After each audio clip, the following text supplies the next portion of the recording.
Recently, I've been having a little bit of second guessing myself. This is going to be like a 3-month check-in. I've been fighting off cravings for the past 2 days. Now for the taste test.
So I'm not going anywhere today. I'm staying home. I did microneedling last night, and I did invest many months ago actually.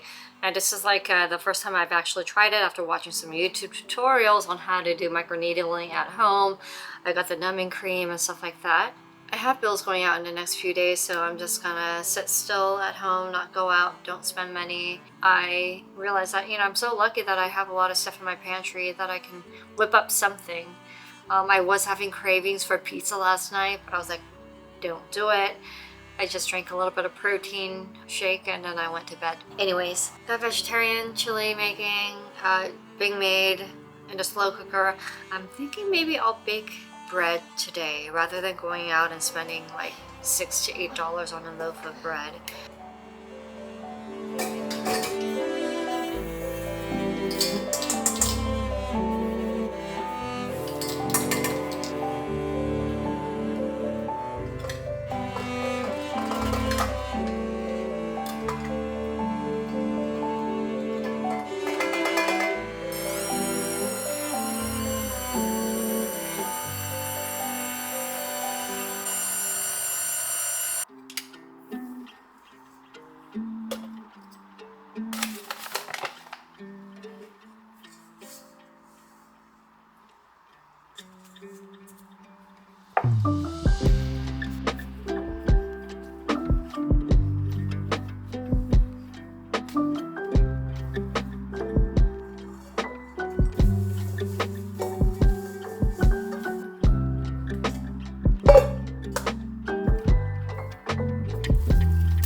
Now for the taste test. They look good.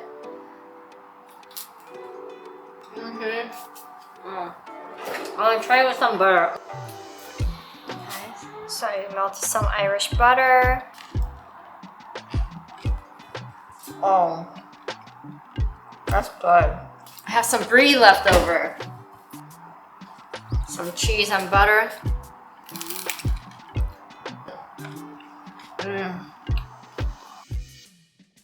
Alright, hi. Is this recording? Alright, hi folks. Thanks for coming to my channel. If you're new here, welcome. This is my millennial life. So I'm an older millennial who happens to be just chronicling my life and as I figure things out. And this is a very non-linear, odd journey I'm on. And this is going to be like a approximately 3 months check-in. Technically, I've been here 2 months and 3 weeks. You know, I have been having little bouts of depression here and there, not like every day, but like a few hours a week where I just don't see a way out. I don't know how to say it. I feel rather stuck because I think a few reasons why, and I did write them down. Let me talk about like mainly the smaller issues and the main one last. The couple reasons. Frankie, I'm so sorry. You need to be quiet. And that's been actually really difficult too. Frankie was a rescue cat. He lived in the farm next door when I was in Vancouver, and he was outdoor. And now that he's indoor only, he yowls every night for about 3-4 hours between like 10 to 2 a.m. And he'll start again at 5 a.m. And I think he's really frustrated by the lack of stimuli. Even though I do play with them, I have the cat beds and towers, it's not enough for him. Any case, that's a smaller issue. I think that the return to office is wearing me down and is having this downstream impact on everything else. This is the first time I've had to work in an office in over 7 years. I've been remote mostly for the last 10 years. And the physical preparation to get up, walk to the public transportation station, ride the rail and get to work, come home when the sun is still up and walk back to my apartment. I'm drenching in sweat, I'm swampy, and I'm just like drained energy wise because number one, the heat, and I don't do well in the heat. I don't like the heat. And number two is the fact that I just spent an entire day with people in the flesh, and that drains my social battery. So I don't do well in social settings where there are 4 or more people. I will drain my social battery within an hour of being in a group setting, and I am just burnt. I crash out. Like, I have no energy to work out, no energy to even like greet my cats. I just sprawl out on the floor. And I think that way it spills into the weekend where I spend now the weekend to recoup and recharge my batteries. Hi, Frankie, I love you too. And Frankie's here. I know. He does not also cover his poop in a litter box, and it stinks this entire apartment, and I have to always go cover it. And I have 2 air purifiers running almost pretty much 24/7. Yeah, just not the ideal situation. I miss living next to a farm. And so I'm just so exhausted, and I'm going to address a comment or a question somebody left 2 videos ago about, because I mentioned I'm in a financial pinch because even though my gross salary is higher, the cost of living has completely eaten up any advantage to the point that I'm actually losing money. So I have nothing saved at the end of the month. I can't save anything for personal or my Roth IRA. I do have my 401k and HSA though. So I used to have 5 buckets of money where I put away for savings and retirement. Now I can only put away money in 2 of those 5 buckets. And everything else is costing about 15 to 20% more in terms of cost of living here in the Seattle area compared to Southwest Washington and Portland, Oregon. But at least I have food. I'm able to pay for cat supplies. I used to be able to buy in bulk, like 6 months in advance, paper goods, cat food, cat litter, and pantry items. I had up to like a year. I actually ended up eating a lot of that during my period of unemployment, and I still have some left over. But now I'm not in a position where I can actually buy for the future.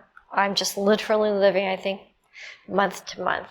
So not the best situation. I feel very similarly to like how I lived 10, 12 years ago when I wasn't making that much money living in LA. So that's where I feel like maybe it's contributing to this restlessness that I have. I'm not able to quiet my mind as easily the way that I was able to the previous 4 years, and it's contributing to the demise or chipping away of my mental well-being. Yeah, that return to office hybrid arrangement, and by the way, work recently announced that they're going to mandate everyone to come back 4 days a week starting in the fall. So I'm going to have even less energy. To address that question I mentioned, I don't know if I mentioned it explicitly, would you get a side hustle or a side job to help supplement your income? Answer is no, not at the moment. I guess I'm not that desperate, but also I think if I take on something now, it's going to degrade the output of work, that the quality I am able to generate at my current workplace, which is my day job, bread and butter, the job that pays my bills and my housing. I simply want to protect my weekends just so I can recharge. And if I were to take that away and work another job, I'm gonna burn out really quickly, and I don't want to do that. In that way, I feel like I know that I'm in a privileged position to be able to just have one job, even if I can't save anything extra.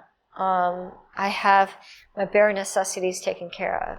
A major component, I think, of what's also making me a bit more depressed is the fact that I am living in a big city again. I left California, Los Angeles in particular, because I hated that place. I still go back occasionally. I went back in April, rented a car, stayed there a few days, drove down to San Diego, met up with some of my best friends. But it just reminded me of everything that I hate about the city. It's just emblematic, I think, of every large city is in general, the culture, which is, perpetuated and upheld by people and their behavior and defined by people who live there. There's a level of superficiality, shallowness, materialism, hyper-consumerism, hyper-capitalism, one-upism, keeping up with the Joneses, this chase of this external validations that's constant and chronically aware of your social status and chasing and attaching externally like social status markers because you want to show off that you're better than everyone else. It's such a tiresome game. It's such a fruitless, vacuous, insipid, vapid, soulless, lacking substance, empty game. And I'm sorry if I'm saying a lot of negative things that are making you take offense. I'm just stating things that I observe, and that's diametrically opposite to the type of person I am. I can tell I'm getting tired. This place doesn't resonate with me because it has all the characteristics that I do not like about living in a big city. So I don't know how long it'll last. I do like my job. I do like my team more or less.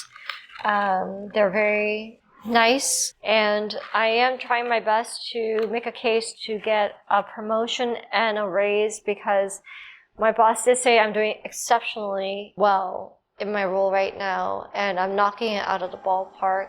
And so I think I mentioned in a previous video, this role is a lot more junior than where I was before, but because in a semi-act of desperation, I did decide to take it and decide, okay, I'll start somewhere new, in a new role, in a new job function, and just climb my way up. That wouldn't be so bad if the living situation and the place where I'm living was better. I don't know how else to describe it, or similar to like where I came from, but I feel stuck and trapped in that way. Both like going back to exactly the environment I worked really hard to escape and get out of.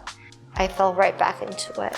So if you happen to have personal experience about moving to a new city, like across the state, across the country, to a different country, and you had a similar experience where you hated it, but you figured it out, you turned it around, give me tips, please, and share your story. What happened? What did you do differently? I am about to go to bed. I'm about to crash. I accept and welcome any tips or suggestions. I'll keep my heart and mind open. I wish you a fantastic week, and I hope to see you soon. Take care. Bye.